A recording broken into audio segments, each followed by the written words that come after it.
Hey, grade 11s and 12s. Welcome back. Maybe I won't freak you out the whole time wearing this mask. Let me take this off for you. Okay, let's start this for real this time. My name is Ted Cowan. I'm the high school vice principal for grade 11 and 12. And I want to give you a big welcome back to East Campus. And for those that are new, welcome to East Campus. Now, if 2020 has started out for you anything like it has for me, you might be able to relate to this. Grade 12s, I hope you managed to get a bit of a break. You feel a little bit rested in between your work on EE and some IAs over the holiday. Grade 11s, well, I know some of you have probably said, "Hey dude, nice white shirt. Why don't you iron the creases in that thing?" But welcome to grade 11 and 12 as well. In grade 11 and 12, relationships tend to change. Many students will refer to their teachers by their first name. And now you're looked up to by younger students. You're going to need to think carefully about developing both of those sets of relationships. Now I'm going to touch on two things on this video, neither of which is going to be a surprise, but hopefully it'll generate some new thinking for you. The topics, learning, and well-being. So first of all, I'm going to start some of my learning from this summer. Here's two quick ones from me. First, I'm never going to beat my daughter Jamie in a push-up challenge again.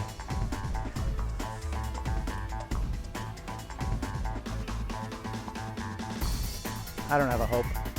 And second, I am never going to beat my son Jackson in video games ever again.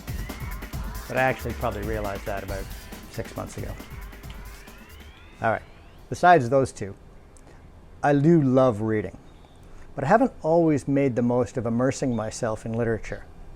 I've been more inclined towards math and sports, and pretty sure I read my first novel by choice in my 20s.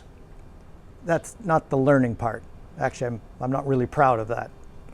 But at the beginning of the summer, feeling a little bummed out, and yes, that's my 1980s high school lingo coming out, my partner Belinda and I were moping around, feeling sorry for ourselves. We'd canceled all the details of our trip to Iceland, Netherlands, Canada, the flights, hotels, tours. We'd spent hours booking these. And we were moping around, feeling sorry for ourselves for the first couple of weeks. First world problems? Absolutely. Maybe a little white privilege? Right. I'll come back to that later. So I resorted to reading. I often try to do a lot of reading over the summer, since that book in my 20s. I always knew I was learning when I read. For work, it was leadership, coaching, educational theories, and for pleasure, the latest top 10 novels, sports and music autobiographies, memoirs, and I seem to have developed this affinity for historical fiction. Just a little side story, I did not like history growing up. I got 55% in grade 9 history, and then had to teach grade 8 history in my first year of teaching. My family and friends had a good laugh at that one. Anyway, historical fiction. I like learning about history now, but as much as the historical events intrigued me, it was the places the books took me. And I hadn't really realized that's what I was doing until I watched our welcome staff video by Mr. Silverthorne, who said he did a lot of traveling in his head this summer. And it got me thinking. I read a few books. American Dirt by Janine Cummins. This is a story about a woman and her child who were being chased by a drug cartel jefe, the boss, and were forced to ride La Bestia, or the Beast, the train running through the middle of Mexico, where migrants risked their lives to get on the roof and ride to safety to El Norte, or the North, their name for the USA. I would stop and I'd Google all the maps. I'd Google map all the towns that they traveled through, zooming right in to see the street view, see where I could picture where they were. I read The Blood of Flowers by Anita Amarzvani. Took me to 17th century Persia, which is now Iran. The Alice Network allowed me to explore England and France during the 2 world wars.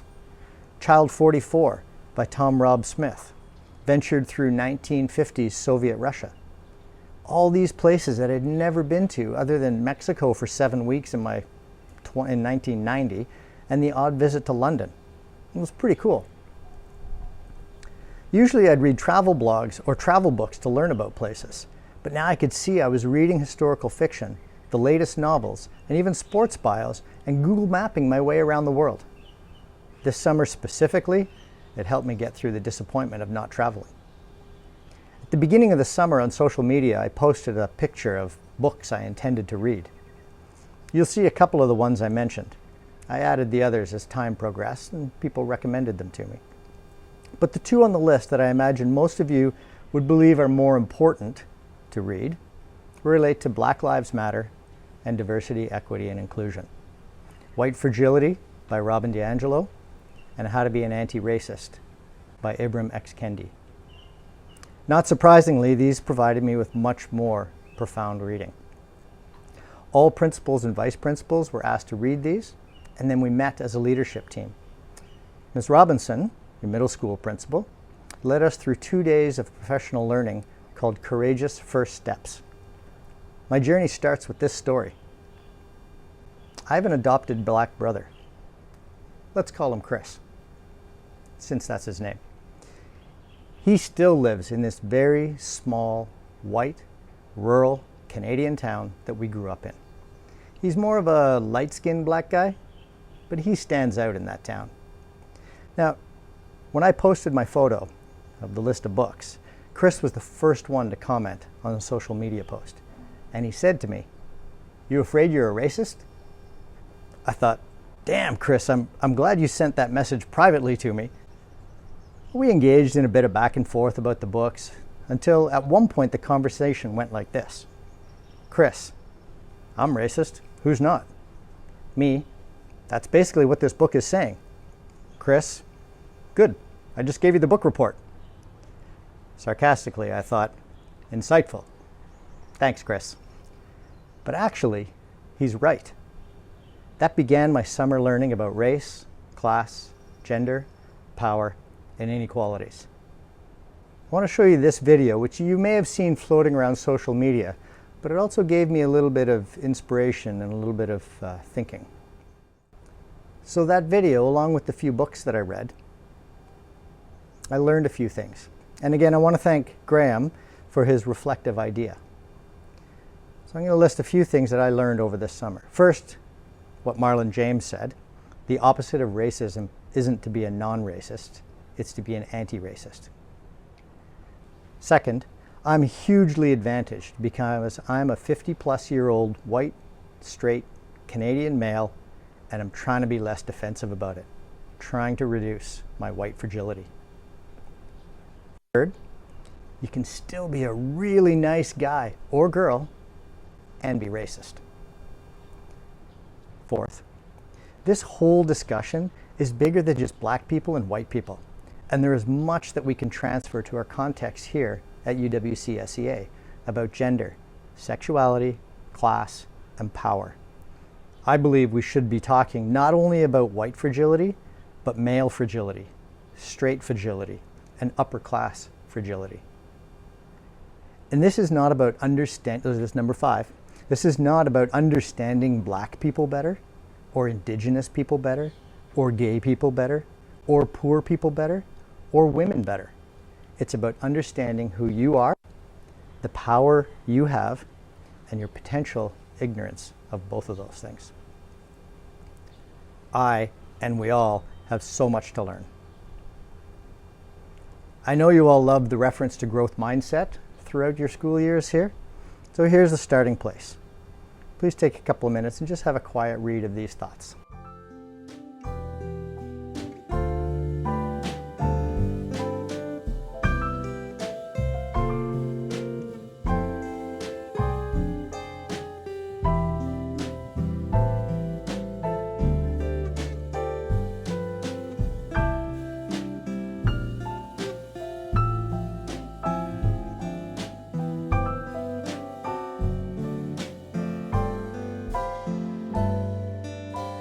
Okay, my second topic, well-being.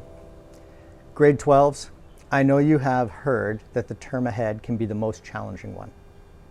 In grade 11s, I'm sure you've been inundated with stories of woe of the IB. But the next year or two will absolutely be what you decide to make of them. So take some control now. It doesn't mean you need to get a 45 in IB. It's just a number. It doesn't define you. Don't let it define you.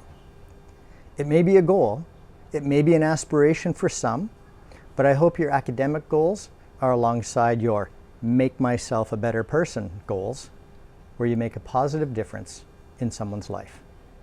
Our services are obviously set up for this, but we also want you to be a good sports person, a good ensemble mate, a good performance partner. If your self-worth is tied to being better than others, you're headed for trouble. So we want you to be happy, but what does that really mean?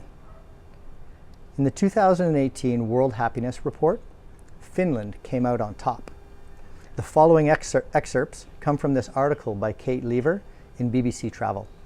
One Finnish person laughed at those results and said, "What, us? Finnish people are more content than happy." This was Mina, who had her purse returned to her after leaving it on a park bench. The report is not an emotional study. It actually measures quality of life.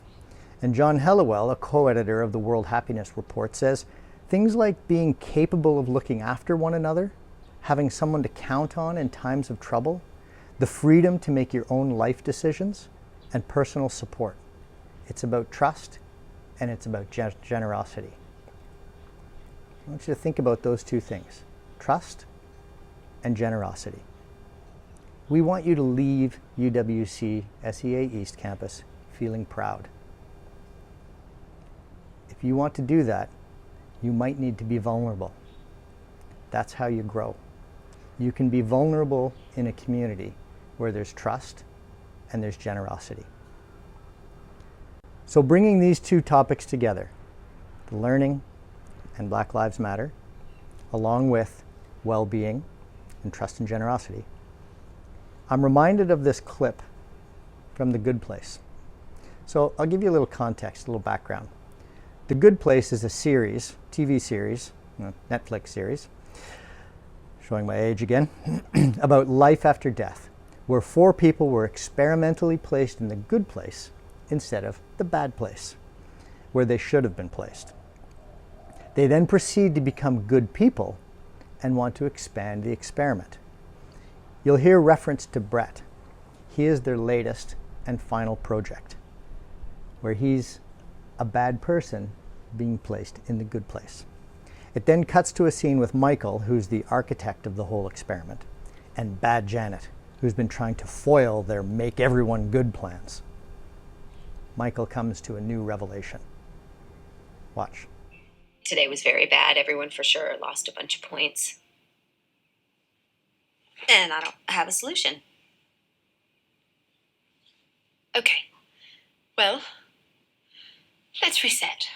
I'll do something mildly iffy and let John make a small, good decision to help.